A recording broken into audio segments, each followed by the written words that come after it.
तो क्वेश्चन लेते हैं। Caput succedaneum is birth marker swelling of the face of the baby, collection of fluid under the scalp, swelling will not cross the suture line.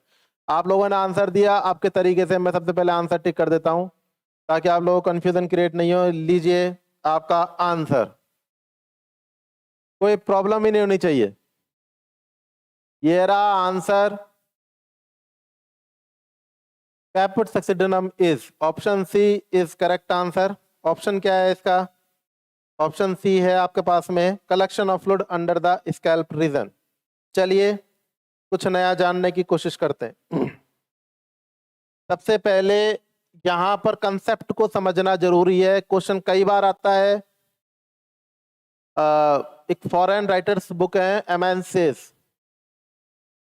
जैसे जैसे question, मतलब कोई question जितना simple होता है उसको एग्जामिनर उतना ही टफ करने की कोशिश करता है बाद में। तो एमएनसिस बेस का आपने बुक पढ़ी नहीं होगी। अगर एमएनसिस के क्वेश्चन कैपुट सक्सेडेनम के देखेंगे तो थोड़ा सा माइन्यूट क्वेश्चंस, थोड़ा सा क्वेश्चन को घुमाने की कोशिश करेगा, वहां पर आप लूज हो जाएंगे। तो थोड़ी बारीकी से इस चीज को समझने की कोशिश करिए without wasting a time. Answer C सबके सही है, नो डाउट। ठीक है, जो चीज समझने की है वो समझिए। देखिए सबसे पहली बात ये है अपने पास में स्कल रीजन, ये है अपने पास में स्कल रीजन। स्कल रीजन की बात करें, उसके बाद में सबसे पहली लेयर कौन सी आएगी? बताइए सबसे पहली लेयर कौन सी आएगी? सबसे पहली लेयर कौन सी आएगी? Put the answer. सबसे पहली लेयर कौन सी आएगी आपके बाद में? उसके बाद में आएगा सेकंड लेयर। ये रही आपके पास में सेकंड लेयर। सेकंड के बाद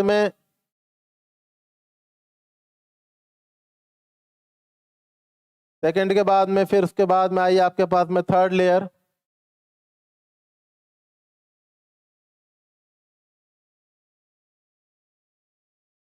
थर्ड के बाद में फिर आई फोर्थ लेयर।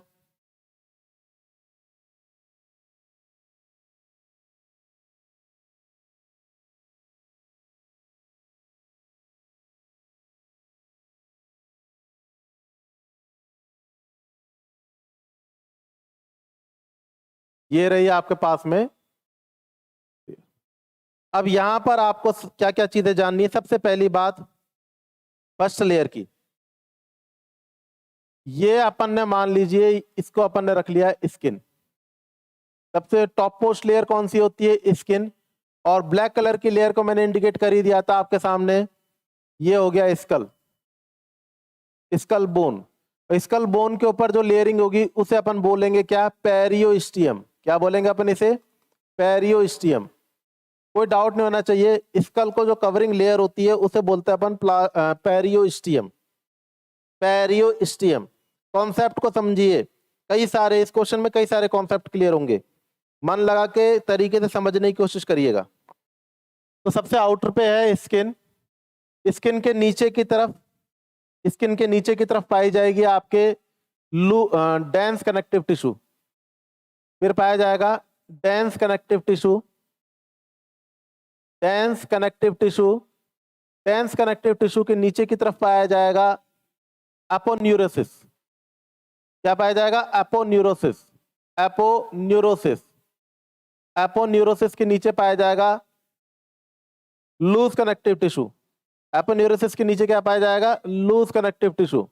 ये रहा, एक और जोड़ देते हैं, ये लाइन, इसे बोलेंगे अपन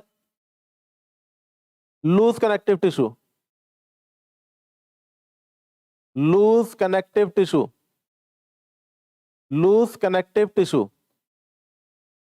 और लूज कनेक्टिव टिश्यू के नीचे की तरफ पाया जाएगा क्या? पेरियोस्टियम। तो ये स्किन की, स्कल के ऊपर की लेयरिंग है। कितनी लेयर है? खुद ब खुद गिन लीजिए। सबसे आउटर लेयर पे स्किन, फिर डेंस कनेक्टिव टिश्यू जो कि हार्ड टफ फाइब्रस टिश्यू का बना होता है। एपोन्यूरोसिस जिसके अंदर न्यूरॉन की सप्लाई होती है। लूज कनेक्टिव टिश्यू जो कि एक इलास्टिक कार्टिलेजेस के द्वारा बना होता है और स्कल को कवरिंग करता है। उसके बाद आता है पेरियोस्टियम और लास्ट फाइनली आता है स्कल। कोई डाउट नहीं होना चाहिए आपको। इसके बाद में अगर अपन बोलें, यहां पर अगर अपन बोलें कि एग्जैक्टली अपन क्या बोलना चाह रहे हैं, एग्जैक्टली अपन की बात अगर अपन करें यहां पर कि जो इंजरीज होती हैं, बर्थ इंजरी जो होती है, बर्थ जो इंजरी होती है, ये किसे कहते हैं बर्थ इंजरी? बर्थ इंजरी कहते हैं डिलीवरी के टाइम पे जो बेबी को इंजरीज होती हैं उसे बर्थ इंजरीज के अंदर काउंट करते हैं। और वो दो प्रकार की होती है, एक होती है एक्स्ट्राक्रेनियल और एक होती है इंट्राक्रेनियल। एक कौन सी हुई? एक्स्ट्राक्रेनियल। और एक कौन सी हुई? इंट्राक्रेनियल। एक्स्ट्राक्रेनियल की अगर अपन बात करें तो एक्स्ट्राक्रेनियल के अंदर आपके सामने आता है सिफेलोहेमाटोमा, सिफेलोहेमाटोमा। और अगर बात करें सिफेलोहेमाटोमा और दूसरा कैपुट सक्सिडिनम, कैपुट सक्सिडिनम। ये दो कंडीशंस आपके सामने एक्स्ट्राक्रेनियल इंजरी की आती हैं। इंट्राक्रेनियल, क्रेनियल के अंदर, क्रेनियल के अंदर की तरफ अगर अपन बात करें कौन कौन सी लेयर्स होती हैं, आपको सबको पता है क्रेनियल के अंदर की तरफ कौन कौन सी लेयर्स होती हैं। डीएपी याद रखना है, dura mater, arachnoid and pia mater. Dura mater, arachnoid and pia mater. ये कहाँ की मैं देखो स्कल के अंदर की बना रहा हूं, गौर से समझिएगा, कंसेप्ट को समझने की कोशिश करिएगा। ये आपके सामने क्या हो गई? अंदर की तरफ लेयर्स हो गई। अब अगर अपन ड्यूरामीटर के नीचे के बोलेंगे तो बोलेंगे अपन सबड्यूरल, ऊपर की तरफ बोलेंगे एपिड्यूरल, ड्यूरल। तो ये जो इंजरीज होती हैं वो इंट्राक्रेनियल के अंदर काउंट की जाती है। किसके अंदर काउंट की जाती है? इंट्राक्रेनियल में। इंट्राक्रेनियल में subdural, subdural, epidural injuries count होती हैं। तो सबसे पहली बात समझनी है आपको कि बर्थ इंजरीज क्या होती हैं। बर्थ इंजरीज होती हैं कि जब डिलीवरी के टाइम पे बेबी को जो इंजरीज होती हैं बर्थ के टाइम पे, उसे बर्थ इंजरीज के अंदर काउंट किया जाता है। ये दो प्रकार की होती हैं, एक्स्ट्राक्रेनियल और इंट्राक्रेनियल। एक्स्ट्राक्रेनियल स्कल के बाहर की तरफ, इंट्राक्रेनियल स्कल के अंदर की तरफ। अब जो मोस्ट पॉइंट है उसको समझने की कोशिश करिए। सबसे मोस्ट पॉइंट क्या है? सबसे बड़ा जो मोस्ट पॉइंट आपका समझने का है वो आप इनके लैंडमार्क को पकड़ लीजिए। Caput succedaneum, caput succedaneum first and third point पर होगा। फर्स्ट कौन सा हुआ? स्किन। और थर्ड पॉइंट का हुआ एपिन्यूरोसिस। अगर फ्लूइड कनेक्शन होगा, अगर फ्लूइड कनेक्शन होगा और वो फ्लूइड कनेक्शन कहां पर हो रहा है? फर्स्ट एंड थर्ड के ऊपर हो रहा है। ये इस प्रकार से मैंने आपको बताया, अगर फ्लूइड कनेक्शन हो रहा है यहां पर इस प्रकार से, अगर फ्लूइड कलेक्शन इस प्रकार से हो रहा है तो इस कंडीशन को आप क्या बोलेंगे? आप इस कंडीशन को कैपुट सक्सिडिनम बोलेंगे, फर्स्ट और थर्ड के ऊपर। अब आपको पकड़ना है, ये मैंने फर्स्ट और थर्ड लिख दिया। अब अगर आपको पकड़ना है सिफेलोहेमाटोमा, तो सिफेलोहेमाटोमा का बेस पॉइंट देख लीजिए, स्कल और पेरियोस्टियम। स्कल ऑफ और पेरियोस्टियम के मध्य में जो ब्लड कलेक्शन होगा या सीरोसिंगेनस फ्लूइड का कलेक्शन होगा, स्कल, ये रहा स्कल, यहां पर की बात कर रहे हैं अपन। अगर अपन बात करें यहां की बात करें अपन, तो इस कंडीशन को अपन क्या बोल देंगे? इस कंडीशन को बोल देंगे सिफेलोहेमाटोमा। सिफेलोहेमाटोमा, सिफेलोहेमाटोमा। और ये हो गया कैपुट सक्सिडिनम, कैपुट सक्सिडिनम। अब आपको आपकी क्वेश्चन के तरीके से सक्सिडिनम, अरे इसकी स्पेलिंग देख लेना दोस्तों। कैपुट सक्सिडिनम क्या है? फ्लो के अंदर स्पेलिंग ऊपर नीचे हो जाती है। डीएपी प्रो क्वेश्चंस आया एसजीपीजीआई में, outermost bone periosteum. Simple, very good Sunil ji. आप सुनील बड़े क्वेश्चंस करने वाले हैं, छोटे मोटे क्वेश्चंस पे नहीं। ये क्वेश्चंस है, वो क्वेश्चंस है। ये बोलिए सुनील जी, गुडाल से भी हमने बोला, ये नहीं बोला कि हमने उस टाइम पे कई सारे क्वेश्चंस की टेंशन नहीं करनी। क्वेश्चन आएंगे पर अपन को एंटिक और यूनिक क्वेश्चन सॉल्व करने हैं। छोटे मोटे क्वेश्चन तो मेरे बब्बर शेर वैसे ही सबका सब कर देंगे, मुझे पूरा विश्वास है आप लोगों के ऊपर।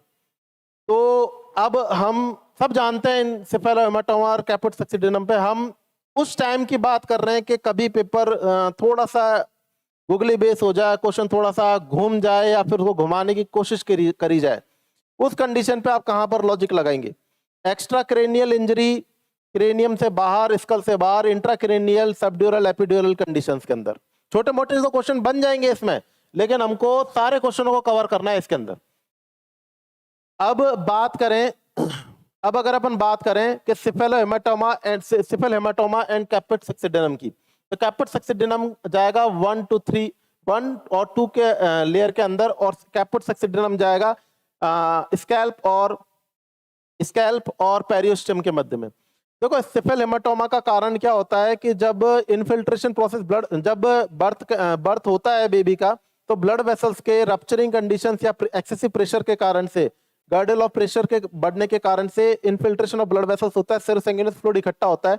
और वो कहां पर इकट्ठा होता है? इकट्ठा होने की साइट को याद रखना है आपको। और वो इकट्ठा होता है कहां पर इकट्ठा होता है? स्कल और पेरियोस्टम के मध्य में इकट्ठा होता है। जबकि सेफेलोहेमाटोमा को समझ लीजिए, कैपुट सक्सिडेनम को समझ लीजिए। कैपुट का मतलब होता है just cap like structure. Caput succedaneum को समझने की कोशिश करिए। कैपुट सक्सिडेनम मतलब एक कैप लाइक स्ट्रक्चर होती है। कैपुट मतलब कैप, और सक्सिडेनम का मतलब होता है प्रोग्रेसिव। मतलब एक प्रकार की स्वेलिंग होगी जो कि स्कल के ऊपर, पूरी स्कल के ऊपर प्रोग्रेसिवली स्प्रेड हो जाएगी, और इस कंडीशन को बोलेंगे अपन कैपुट सक्सिडेनम। दोबारा समझाने की कोशिश कर रहा हूं, कैपुट सक्सिडेनम एक कैप लाइक स्ट्रक्चर है जो प्रोग्रेसिव है, और स्कल के ऊपर, पूरी स्कल के ऊपर एक स्वेलिंग लाइक स्ट्रक्चर इकट्ठी हो जाएगी। इसको अपन बोलेंगे कैपुट सक्सिडेनम। सेफेलोहेमाटोमा मतलब एक का स्टैग्नेशन ऑफ ब्लड इकट्ठा हो गया, कहां पर? स्कल तथा पेरियोस्टम के मध्य में इकट्ठा हो गया। इस कंडीशन को बोलेंगे सेफेलोहेमाटोमा। हर चीज आपके सामने मैं सोचता हूं क्लियर हो चुकी होगी। एक चीज समझ लीजिएगा, और वो समझने की क्या चीज है, जो एक मेन डिफरेंस है। मैं एमबीबीएस लेवल पे मेन डिस्कस करूंगा तो आप लोग कंफ्यूज हो जाएंगे, क्या पढ़ा दिया। मैं तो सिर्फ दो चीजें बता रहा हूं, एक तो लोकेशन, और एक चीज बता रहा हूं आपको, इन दोनों के मध्य में डिफरेंस। आपको ये याद रखना है कि कैपुट सक्सिडेनम के अंदर फ्यूचर लाइन को क्रॉस कर जाता है। इट विल बी, ये फ्लूइड क्या होता है? फ्यूचर लाइन को क्रॉस कर जाता है। I again repeat, future line को क्या कर जाता है? फ्यूचर लाइन को क्रॉस कर जाता है। कैपुट सक्सिडेनम कंडीशन में ये फ्यूचर लाइन को क्रॉस कर जाता है, जबकि सेफेलोहेमाटोमा में फ्यूचर लाइन को क्रॉस नहीं करता है, कर भी नहीं रहा है। आपके सामने अगर आप डायग्रामेटिकली देखेंगे तो फ्यूचर लाइन को क्रॉस कर भी नहीं रहा है। इसका मतलब क्या हुआ? अब आपने जो समझा उसको अपन क्वेश्चन पे अप्लाई करने की कोशिश करते हैं। सबसे पहला तो एक क्वेश्चन देखिए, ये क्वेश्चन की जो झलक है पीजीआई 2015 के अंदर, caput succedaneum is a birth marker, swelling of the face of the baby, collection of fluid under the scalp region and swelling will not cross the suture line. इस question के अंदर कहीं ना कहीं पे अमेंसिस की झलक मेरे को देखने को मिली, इसलिए मैंने इस क्वेश्चन को रखा है यहाँ पे। कैपुट सक्सिडेनम में दो बातें याद रखनी है। पहली बात तो ये है कि ये फर्स्ट और थर्ड लेयर पे पाया जाएगा। आपको लेयर्स के नाम पता होने चाहिए। सबसे ऊपर स्किन, दूसरे नंबर पे डेंस कनेक्टिव टिश्यू, तीसरे नंबर पे एपिन्यूरोसिस कंडीशन, फोर्थ नंबर पे loose connective tissue, and finally periosteum.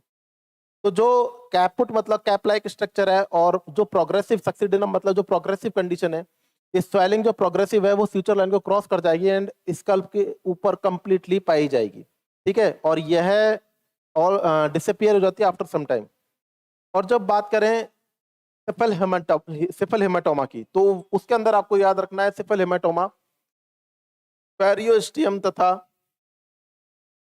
School के मध्य में जो ब्लड का क्लॉट इकट्ठा हो रहा है, जो कि फ्यूचर लाइन को क्रॉस नहीं करेगा, इन दोनों को बोलते हैं अपन एक्स्ट्राक्रेनियल इंजरी। सेफेलोहेमाटोमा, कैपुट सक्सिडेनम। यहाँ पर एक कंडीशन आती है, वो मे भी पॉसिबल आ जाए, तो आपका कुछ जान नहीं रहा है, आप एक चीज को और समझ लीजिएगा। वहां पर बोलते हैं सबग्लियल हेमरेज। क्या बोला मैंने? सबग्लियल हेमरेज। सबग्लियल हेमरेज को अगर मैं डिनोट करने की कोशिश करूं तो सबग्लियल हेमरेज आपका देखने को मिलेगा एपिन्यूरोसिस एरिया के अंदर। इस कंडीशन को आप बोलेंगे सबग्लियल हेमरेज। इस कंडीशन को आप बोलेंगे सबग्लियल हेमरेज। तो अगर आपसे पूछे, इस प्रकार से क्वेश्चन पूछे, अब पूछा गया है एमएनसिस पोमेट्रिक के अंदर, पोमेट्रिक मतलब दुबई और सऊदी अरब के एग्जाम्स के अंदर पूछा गया कौन सी एक्स्ट्राक्रैनियल इंजरी नहीं है, caput succedaneum, cephalhematoma, subgaleal hemorrhage and all above. तो आपको याद रखना है सारी की सारी क्या है, एक्स्ट्राक्रैनियल इंजरीज के अंदर काउंट की जाती है सबग्लियल हेमरेज, क्योंकि मैंने आपको बताया स्कल के ऊपर जो इंजरीज होंगी उसे आप काउंट करेंगे एक्स्ट्राक्रैनियल में, स्कल के जो नीचे होंगी उसे आप काउंट करेंगे इंट्राक्रैनियल में। 3 प्रकार की होती है, सिफल